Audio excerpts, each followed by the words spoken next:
Hello everyone, this is काजल जैन। आज हम इस वीडियो में class 11 chapter 2 basic accounting terms करेंगे। हम 15 टर्म्स जो है पिछले वीडियोस में कर चुके हैं, पार्ट 1 और पार्ट 2। इन वीडियोस को देखने से पहले उन वीडियोस को ज़रूर देख लेना, ठीक है। उसका लिंक आपको डिस्क्रिप्शन में मिल जाएगा। और अगर आपको ये वीडियो पसंद आए देन सब्सक्राइब दिस चैनल, ताकि आपको next videos time to time मिलती रहे। ओके, तो ये पार्ट 3 है हमारी बेसिक अकाउंटिंग टर्म्स का, जिसके अंदर हम 7 to 8 टर्म्स हम जो है पढ़ेंगे, ठीक है। Basic accounting terms part 3। तो इसके अंदर कौन कौन से टॉपिक्स हैं जो हम करने वाले हैं। सबसे पहले है इनकम। इनकम क्या होता है, उसके बाद प्रॉफिट क्या होता है, उसके बाद गेन क्या होता है, loss, purchase, sale, stock and inventory, ठीक है। ये टर्म्स जो है हम इस वीडियो में करने वाले हैं। ओके देन इस वीडियो को आगे स्टार्ट करते हैं। हमारी सबसे पहली टर्म, सबसे पहले हम पढ़ते हैं कि इनकम क्या होता है, ठीक है। इनकम, प्रॉफिट, गेन, ये 3 ऐसी टर्म्स है जो बच्चों को लगता है कि वो सेम ही होगी। स्टूडेंट समझते हैं कि income, profit, gain, it means क्या हुआ, अर्निंग ही है। इनकम भी एक प्रॉफिट है और प्रॉफिट भी प्रॉफिट है और गेन भी प्रॉफिट है, but there is a difference between these 3 terms. तो वो क्या डिफरेंस है। Income is the profit earn during an accounting period. Income जो होता है प्रॉफिट का वो पार्ट है। इनकम क्या है, प्रॉफिट का वो पार्ट है जो हमें अर्न होता है एक अकाउंटिंग पीरियड के दौरान, ठीक है। In other words, the money receive from the sale of goods is revenue. जैसे मान लो हमने गुड्स सेल की है, ठीक है। हमने गुड्स सेल की है 5 लाख की फॉर एग्जांपल, ठीक है। हमने गुड्स सेल कर दी एंड उस गुड्स की जो कॉस्ट हमें पड़ रही थी वो थी 4,50,000। तो जो वो 50,000 का हमें वो प्रॉफिट हुआ है, वो प्रॉफिट नहीं होता, वो हमारी इनकम होती है, ठीक है। It means difference between revenue and expense is termed as income. जो हमें रिवेन्यू हुआ है एक पर्टिकुलर ट्रांजेक्शन से, एक पर्टिकुलर ईयर के अंदर जितना हमें प्रॉफिट हुआ है, ठीक है। द डिफरेंस बिटवीन रिवेन्यू, उसमें से जितना भी उस गुड्स को प्रोड्यूस करने में एक्सपेंस था उसको हम क्या कर देंगे, डिडक्ट, और जो हमारा रिमेनिंग बैलेंस होगा वो हमारी क्या होगी, एज अ इनकम, ठीक है। तो इनकम क्या होती है, जितना भी हमें रिवेन्यू होता है गुड्स को बेचने में, उसमें से हम माइनस कर देंगे उस गुड्स की कॉस्ट, ठीक है। And the difference between them is termed as a income. जैसे फॉर एग्जाम्पल गुड्स थी हमारी कितने की, 5 लाख की, और हमने उसको बेच दिया 6 लाख में, ठीक है। इट मीन्स जो 1 लाख है वो हमारी क्या होगी, income. Then 1 lakh is the income, ठीक है। इनकम एक समझ में आ गया। आगे हम पढ़ते हैं कि प्रॉफिट क्या होता है। इनकम क्या हुई, सिर्फ एक पर्टिकुलर ट्रांजैक्शन हुई, ठीक है। एक transaction, the goods costing 5 lakh are sold 6 lakh, ठीक है, और उस पर 1 लाख की इनकम हुई, ठीक है। प्रॉफिट क्या होता है, एक्सेस ऑफ टोटल रिवेन्यू, की हमारी टोटल रिवेन्यू कितनी है ओवर टोटल एक्सपेंस, और हमारा टोटल खर्चा कितना हुआ है of a business enterprise for an accounting period. हमारा पूरा का पूरा एक अकाउंटिंग पीरियड जो होता है, पूरा 1 ईयर जो होता है, उसके अंदर हमारी टोटल रिवेन्यू में से टोटल एक्सपेंस को माइनस करना होता है, ठीक है। इनकम क्या था, इनकम के अंदर हमने क्या पढ़ा कि हम रिवेन्यू में से एक्सपेंस को माइनस कर देते हैं एक पर्टिकुलर ट्रांजैक्शन में, जो हमने किया है, एक पर्टिकुलर हमने ट्रांजैक्शन की है। जैसे मान लो हमारी 10,000 की गुड्स थी, उनके ऊपर कॉस्ट हमें 8,000 की थी, 2,000 का हमें इनकम हो गया, ठीक है। बट प्रॉफिट क्या होता है, प्रॉफिट होता है total revenue minus total expense is equals to profit, वो हमारा प्रॉफिट होगा। और ये 2 टाइप से होता है, एक होता है ग्रोस प्रॉफिट और एक होता है नेट प्रॉफिट। अब ग्रोस प्रॉफिट और नेट प्रॉफिट क्या होता है ये भी पता चल जाएगा आगे आगे जब हम और आगे इसके टॉपिक्स पढ़ेंगे। नेट प्रॉफिट होता है जो हमारा एक्चुअल प्रॉफिट होता है, ठीक है। जो ग्रोस प्रॉफिट होता है वो हमारे डायरेक्ट एक्सपेंसेस से रिलेटेड होता है, लेकिन नेट प्रॉफिट हमारा जो है वो मेन प्रॉफिट होता है। और प्रॉफिट जितना ज़्यादा होगा उससे हमारी इन्वेस्टमेंट में फ़र्क पड़ता है, क्योंकि हमें अगर प्रॉफिट ज़्यादा हो रहा है एक साल के अंदर तो हम उतनी ही अच्छी इन्वेस्टमेंट कर सकते हैं ना हमारे बिजनेस में नेक्स्ट ईयर। तो प्रॉफिट जो होता है वो क्या होता है, प्रॉफिट इंक्रीज करती है हमारी total investment of the business. Okay, तो प्रॉफिट और इनकम में समझ में आ गया डिफरेंस। इनकम एक पर्टिकुलर ट्रांजैक्शन की बात हो रही है, प्रॉफिट एक पूरा का पूरा अकाउंटिंग पीरियड जिसमें हमारा जितना टोटल एक्सपेंस होगा उसमें से हम माइनस करेंगे, टोटल रिवेन्यू में से हम माइनस करेंगे टोटल एक्सपेंस, तो वो क्या होता है, प्रॉफिट। नेक्स्ट हमारे पास आता है गेन। अब गेन भी आपको प्रॉफिट जैसा ही लगेगा, लेकिन गेन एक अलग टर्म हो गई। जैसे ये भी होता तो एक मॉनेटरी बेनिफिट ही है, होने, इसका मतलब भी है पैसे से ही रिलेटेड, बट प्रॉफिट हो गया या फिर कोई भी एडवांटेज होगी जो हमें किसी भी इवेंट या ट्रांजैक्शन से आई, but which occur irregularly. The main point is, ये पॉइंट है नोट करने वाला कि ये जो गेन होती है ये हमें इरेगुलरली होती है, डेली बेसिस पर नहीं होती, कभी कभी होती है। ठीक है, कभी कभी चीज़ों में कभी कभी होना, इस चीज़ को बोलते हैं गेन।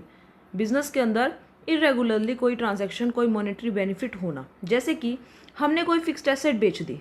अब फिक्स्ड एसेट डेली तो हम नहीं बेचेंगे ना, हमारी फिक्स्ड एसेट्स को हम डेली तो सेल नहीं करेंगे। हमें कोई फिक्स्ड एसेट सेल की है, वो हमें 10 लाख की थी और उसकी वो हमने 12 लाख में सेल कर दी, तो जो ये डिफरेंस आया 2 लाख का, वो हमारी गेन मानी जाएगी। ठीक है, कोई कोर्ट का केस चल रहा था, वो हम जीत गए, बहुत सालों से हमारा कोई कोर्ट केस चल रहा था, उसको हम जीत गए, दैट इज़ अ गेन। हमारी कोई लॉटरी थी, वो हमारी निकल गई, दैट इज़ द गेन। ठीक है, तो मतलब गेन एक अलग टर्म है, प्रॉफिट और इनकम एक अलग टर्म है, तीनों में डिफरेंस पता चल गया।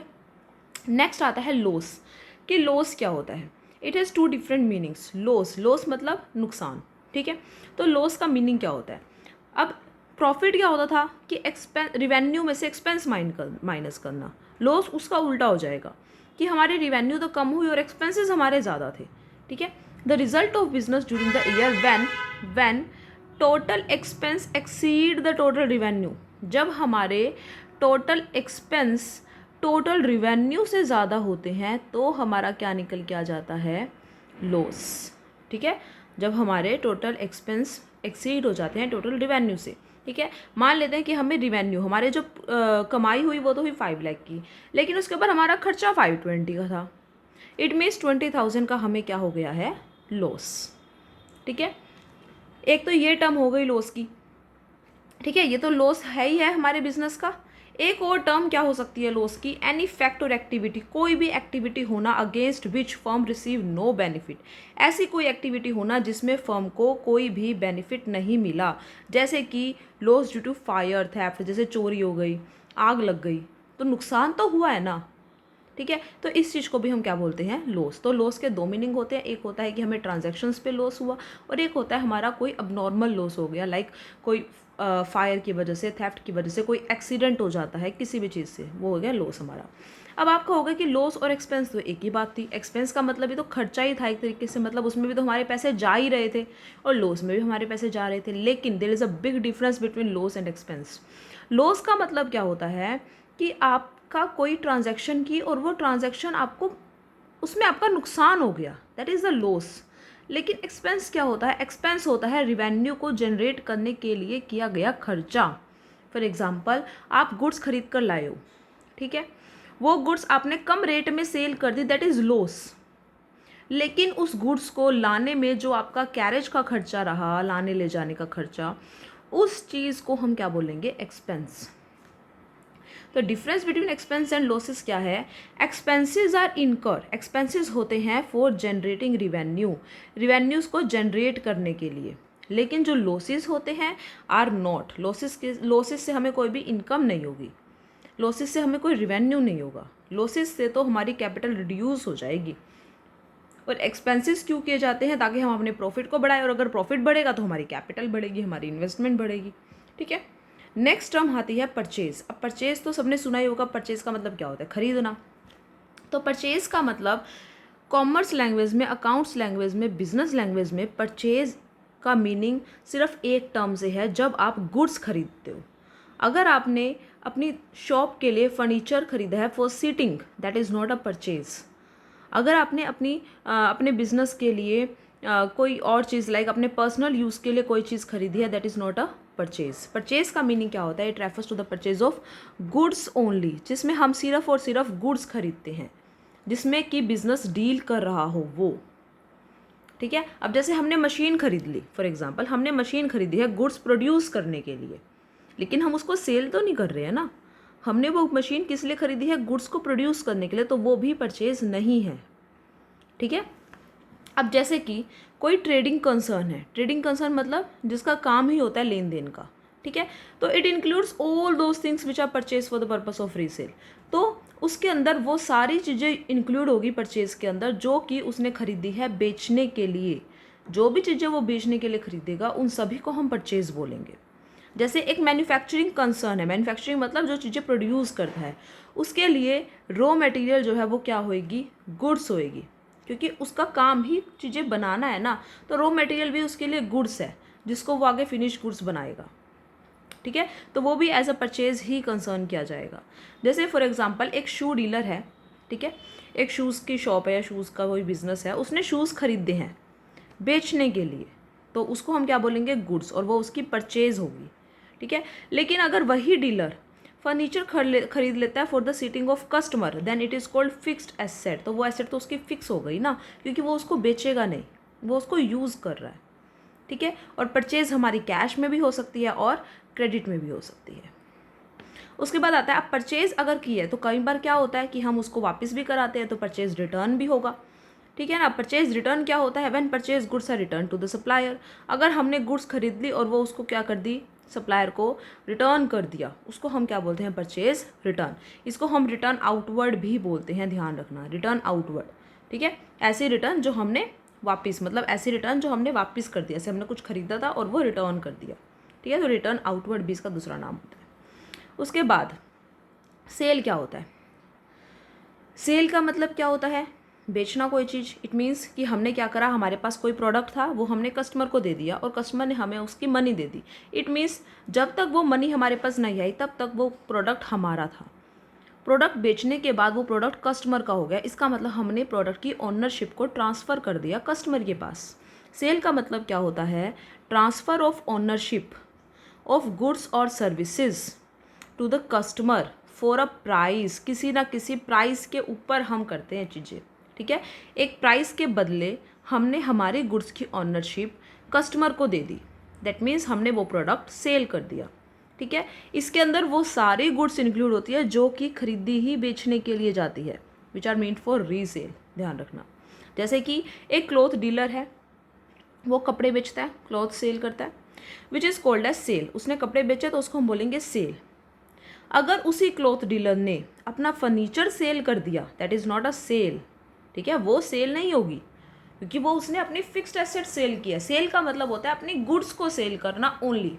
जैसे परचेज का मतलब क्या था, गुड्स खरीदना। ठीक है, अगर हम फर्नीचर खरीदेंगे तो वो परचेज नहीं है। ऐसे ही सेल का मतलब क्या होता है, गुड्स सेल करना। ठीक है, ये सारी चीज़ें जब आप जर्नल करोगे ना, एंट्रीज को रिकॉर्ड करोगे, तब काम आएगी। सेल का मतलब सिर्फ और सिर्फ गुड्स सेल करना, नॉट एनी फिक्स्ड एसेट। इसके अंदर भी दोनों होती है, हम कैश में भी सेल कर सकते हैं और क्रेडिट में भी सेल कर सकते हैं। अब सेल किया तो सेल रिटर्न भी होगी एज ऑब्वियस। तो सेल रिटर्न क्या होता है, when any customer return the goods sold to them. जब किसी कस्टमर ने हमें गुड्स रिटर्न कर दी जो हमने उनको सोल्ड किया था, इसको बोलते हैं रिटर्न इनवर्ड। मतलब कि वो सेल हमारे पास आ गई ना, बिजनेस के पॉइंट ऑफ व्यू से सोचना है तो वो इनवर्ड हो गया, तो वो क्या हो गया, रिटर्न इनवर्ड। परचेज रिटर्न क्या था, return outward, and cell return क्या था, रिटर्न इनवर्ड। नेक्स्ट टर्म आती है हमारी स्टॉक। कि स्टॉक क्या होता है, तो सुना होगा ना कि स्टॉक खत्म हो गया, स्टॉक नहीं है अभी। तो स्टॉक क्या होता है, it includes the value of those goods which are purchased for reselling and which are lying unsold at the end of the accounting period। इसका मतलब क्या हुआ, एक ऐसे गुड्स जो हमने खरीदी ही बेचने के लिए है और वो अभी तक हमारी सेल नहीं हुई है, उसको बोलते हैं स्टॉक। समझ गए, it includes value of those goods which are purchase for reselling. देखो अब आप कहोगे कि गुड्स भी तो यही होता है, यस गुड्स भी यही होता है, लेकिन फ़र्क क्या है, स्टॉक का मतलब ये है कि एक अकाउंटिंग पीरियड पूरा चला गया, एक पूरा साल हो गया, वो गुड्स हमारी सेल नहीं हुई, देन हम उसको स्टॉक कंसिडर करते हैं। ओके, तो it includes the value of those goods which are purchase for reselling and which are lying unsold, जो कि हमारी अनसोल्ड है at the end of the accounting period. अब स्टॉक भी दो टाइप से होता है, एक होता है ओपनिंग स्टॉक, एक होता है क्लोजिंग स्टॉक। ओपनिंग स्टॉक का मतलब क्या है, जो हमारे अकाउंटिंग ईयर की बिगिनिंग तक अनसोल्ड हो, तो उसको बोल देंगे ओपनिंग स्टॉक। क्लोजिंग स्टॉक होता है जो हमारी अकाउंटिंग ईयर की एंड तक अनसोल्ड हो, तो वो हो गया closing stock. Opening stock, closing stock, नाम से ही समझ में आ रहा है। नेक्स्ट हमारी टर्म आती है इन्वेंट्री। इन्वेंट्री क्या होता है, अब इन्वेंट्री और स्टॉक वो सेम लगेंगे कि स्टॉक भी यही होता है, इन्वेंट्री, लेकिन दोनों में फ़र्क होता है। इन्वेंट्री एक वाइड टर्म है, इन्वेंट्री जो है ये एक वाइड टर्म है, स्टॉक के अंदर इन्वेंट्री इंक्लूड होता है। ठीक है, इन्वेंट्री वाइड है स्टॉक से। तो कंफ्यूज मत होना, इन्वेंट्री जो होता है वो उसके अंदर स्टॉक भी इंक्लूड होता है। It refers to the value of parts and raw material use for manufacturing work in progress goods and the final product. मतलब इसके अंदर वो सारे के सारे पार्ट्स इन्वॉल्व होते हैं, सभी रॉ मटेरियल्स इसके अंदर इन्वॉल्व होते हैं जो किसी भी प्रोडक्ट को बनाने में, उसकी वर्क इन प्रोग्रेस में या उसके फाइनल प्रोडक्ट में इन्वॉल्व होता है। ठीक है, अब जैसे इसको आगे समझते हैं। इस 4 टाइप से हो गया ये भी ओपनिंग और क्लोजिंग होता है 4 टाइप से। सबसे पहले रॉ मटेरियल। अब हम कोई प्रोडक्ट बना रहे हैं, ठीक है, हम कोई प्रोडक्ट बना रहे हैं, उसके अंदर हमें क्या चाहिए? सबसे पहले रॉ मटेरियल। तो उस रॉ मटेरियल की वैल्यू को भी काउंट किया जाता है इन्वेंट्री में, स्टॉक में नहीं होता। स्टॉक में क्या होता है, हम गुड्स लेके आते हैं कंपनी में से या कहीं से भी और उसको बेच देते हैं, बस सिंपल। लेकिन इन्वेंट्री में हर चीज़ की वैल्यू को काउंट किया जाता है। इन्वेंट्री ऑफ रॉ मटेरियल मतलब it includes those material which are purchase for using them in manufacturing of the final product. किसी भी फाइनल प्रोडक्ट को बनाने में जो हम मटेरियल यूज़ कर रहे हैं उसकी कॉस्ट को इन्वॉल्व करना। इट इंक्लूड्स दोज मटेरियल जो खरीदे गए हैं which are purchase for using them, उनको यूज़ करना है हमें हमारे फाइनल प्रोडक्ट को बनाने में। जैसे कि एक कॉटन मिल है, एक क्लॉथ मिल है, कपड़े की मिल है, उसके लिए कॉटन क्या होगा? Raw material. एक क्लॉथ मिल के लिए कॉटन क्या होगा? Raw material. तो कॉटन की जो कॉस्ट होगी वो उसके प्रोडक्ट में इन्वॉल्व होगी और उस कॉस्ट का प्रोडक्ट में इन्वॉल्व होना या फिर उस कॉटन का जो होना वो इन्वेंट्री कहलाएगी, जो वो कॉटन है उसके लिए। तो वो इन्वेंट्री ऑफ रॉ मटेरियल हो गया। उसके बाद पहले रॉ मटेरियल होगा हमारे पास, फिर हम उसकी प्रोसेसिंग स्टार्ट करेंगे। क्लॉथ मिल है, कॉटन अभी आए, फिर हम उससे कपड़ा बनाएंगे। तो रॉ मटेरियल आने के बाद हम जब काम स्टार्ट करते हैं तो उसको हम क्या बोल देते हैं? Inventory of work in progress, कि अब हमारा काम क्या है? प्रोग्रेस में चल रहा है। इट मीन्स दोज गुड्स, ऐसे goods which are semi finished, जो कि अभी पूरी नहीं बनी है, आधी बनी है, या फिर पार्शली फिनिश गुड्स, ठीक है, जिनको अभी और प्रोसेसिंग की ज़रूरत है for converting into finish product. तो ऐसी गुड्स जो कि सेमी फिनिश है, जो अभी पूरी नहीं बनी है, ठीक है, ऐसी गुड्स की वैल्यू भी हमारे प्रोडक्ट में काउंट होती है। द वैल्यू, जैसे कि अब रॉ मटेरियल की वैल्यू हो गई, देखो the value of raw material, cost of labour की भी कॉस्ट आएगी इसमें, फ्यूल जो भी लगेगा, light, power and other expenses are included in the value of work in progress goods. Work in progress goods में वो सारी की सारी वैल्यूज़ को काउंट किया जाता है, ठीक है।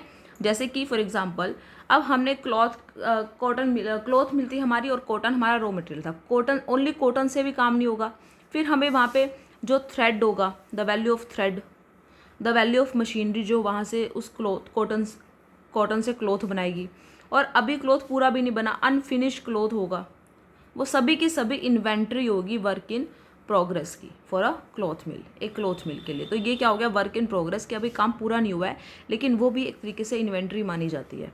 उसके बाद आता है inventory of finish goods. Finish good मतलब अब हमारा जो प्रोडक्ट है वो पूरा तैयार हो चुका है, finished product. It includes the goods which are completely process, जो कि कम्प्लीटली प्रोसेस उसकी पूरी हो चुकी है, and are ready for sale, और ये अब बिकने के लिए तैयार है, लेकिन अभी तक वो सेल नहीं हुआ है, ठीक है, वो रेडी है सेल के लिए, but lying unsold eight the end of N accounting period, लेकिन पूरा साल हो गया वो अभी तक अनसोल्ड है, ठीक है।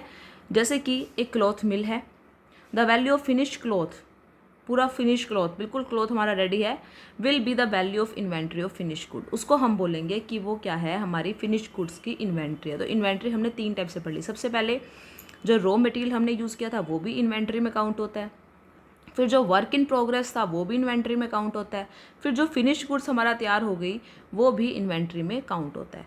उसके बाद एक और पॉइंट आता है inventory of stock in trade. ये क्या हो गया? अभी तक हमने पढ़ा कि अभी तक हमारी गुड्स सेल नहीं हुई, उसके बाद जब हमारी गुड्स सेल हो गई, ठीक है, it includes the value of those goods which are purchase for reselling, जो कि हमारी सेल हो गई है रीसेलिंग के लिए। मतलब क्या हुआ? ये स्टॉक आ गया। पहले 3 पॉइंट्स हमारे क्या थे कि हमने गुड्स बनाई, रॉ मटेरियल कलेक्ट किया, फिर हमने क्या किया? वर्क इन प्रोग्रेस, देन हमारी फिनिश गुड्स आई, उसके बाद हमारी गुड्स क्या हो गई? सेल हो गई, ठीक है। 4 स्टेप्स होते हैं, लेकिन जो स्टॉक था ना, स्टॉक हमने पढ़ा था वो ये चीज़ है, स्टॉक का मतलब क्या होता है कि हम गुड्स लाए और हमने वो रीसेल कर दी, दैट इज़ ओनली स्टॉक। लेकिन इन्वेंट्री में उसके बनने से लेके उसके सेल होने तक की सारी एक्टिविटीज़ इंक्लूड होती है। इट मीन्स इन्वेंट्री एक वाइड टर्म है, stock is just a part of inventory. ठीक है, इसका डिफरेंस देख लेते हैं एक बार कि डिफरेंस क्या होते हैं इन दोनों के बीच में। इन्वेंट्री क्या हुई, it refers to the value of parts and raw material use for manufacturing, work in progress, goods and the final product. मतलब इसके अंदर वो सारे के सारे पार्ट्स इन्वॉल्व होते हैं। लेकिन स्टॉक का मतलब क्या है, stock refers to the value of all item that are available and directly sold to the customer. Stock मतलब वे सारी चीज़ें जो कि हम डायरेक्टली कस्टमर को सेल कर देते हैं। ठीक है, इन्वेंट्री के थ्रू हमें पता चलता है कि जो हमारा स्टॉक है हम उसका सेल प्राइस क्या रखें, क्योंकि हमें उसकी सारी कॉस्ट पता होती है, उसके बनने से लेके उसके बिकने तक उसकी जितनी भी हमारा एक्सपेंस हुआ वो सारा हमें पता होता है। तो ये हमारी हेल्प करता है कि हम उसका एक प्रॉपर सेल प्राइस रख सकें। ठीक है, और स्टॉक क्या करता है, स्टॉक सिर्फ और सिर्फ हमारी बिजनेस रिवेन्यूज़ बढ़ाता है। जितना ज़्यादा हम स्टॉक सेल करेंगे उतनी हमारी रिवेन्यू बढ़ेगी। ठीक है, लेकिन उसका प्राइस डिटरमाइन किससे पता चलता है, हमें इन्वेंट्री से।